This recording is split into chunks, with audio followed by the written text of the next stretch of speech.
That was a very important point, because what that meant was that at some point in time, the brain was interacting with the whole universe in such a way everybody could speak one language. Then, after the disobedience, he switched the computer to the diversified mode. So the brains will no longer be viewing things the same way.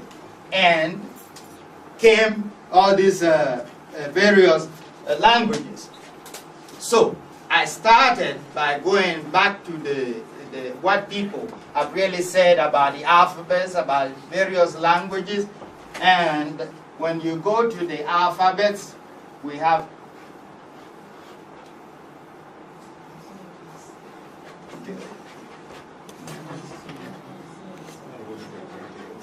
I'm writing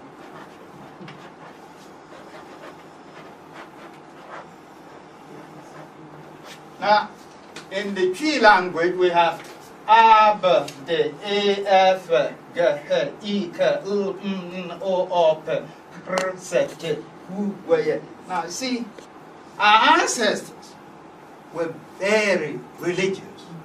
I'll later define for you this word, a person, you know, when I have gone through the subject. And they will tell you that you are a person only if you worship God. See, so this alphabet, A, B, D, E, F, the creation is a thing of beauty. But what are they teaching today in all the universities? That these alphabets are just mere sounds to make words. But you see, you know, like I was saying, our ancestors were highly religious, and they don't just pick up sounds to just make words, and then further they will tell you that the words that people speak are arbitrary. In other words, at some point, a group of people will agree that we will call this and this, and it becomes that man somehow started as amoeba and growing, evolving as an ape, and one day said, hey, I'm a man, and started, you know, imitating sounds and using this, creating his own language. What I have found is to the contrary. Our ancestors were highly religious. They selected these symbols to tell the story of the creation. The creation is a thing of beauty. God Ra, this is my soul. Me and you are all equal. Ra se te wu we ye. God wants you to know that He is your origin, your beginning, and your end. So when you go to school, during those days, so in P, we have a statement.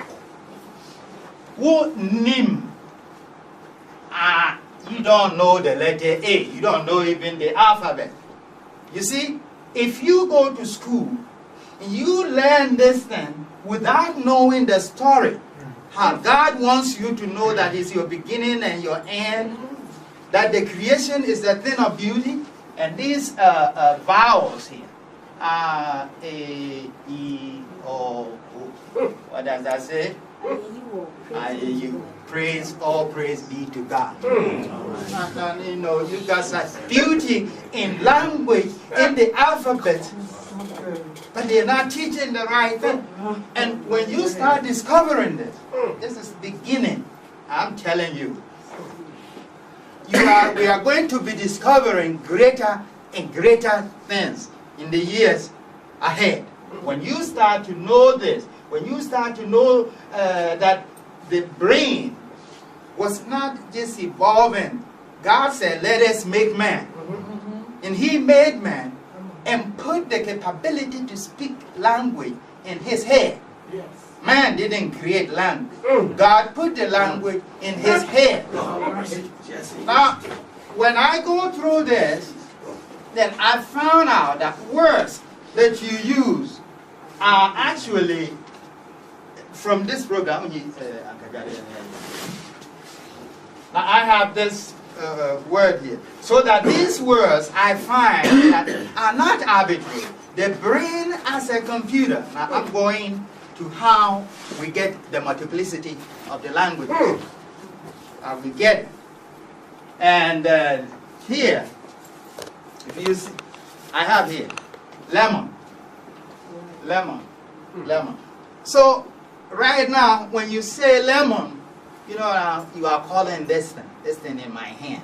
But the question is, why they call it lemon? And the reason is that the brain saw something about lemon, your interaction with the lemon, and the computer program actually goes through a whole series of questions. And over here, in fact, I have identified the actual computer program written in the Tree language by our ancestors, left on an atumpan drum message. You hear people playing drums.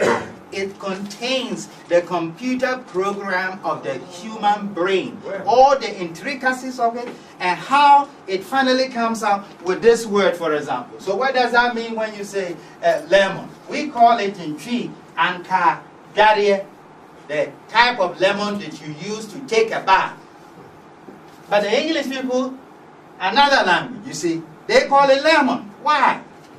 Because the computer saw their interaction with lemon. That says, yeah, monk, don't stink. Use this thing. And in here, a lot of women and people use it under your armpit and so forth, and then it deodorizes. So you use it like that.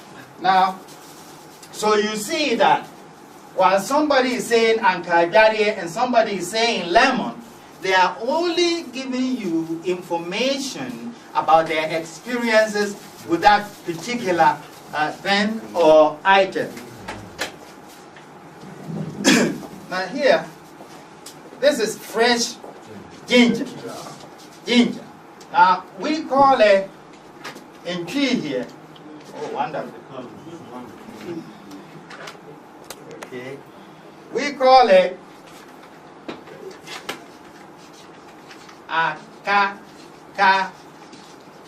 duro. Duro. The thing that is medicine for toothache. If somebody get toothache and you chew a little bit of it and you let it sit in it, it will relieve the pain. So when we first came into contact with ginger, we were using it to relieve pain of toothache. So we call it akakadu. But when the English people first came in touch with it,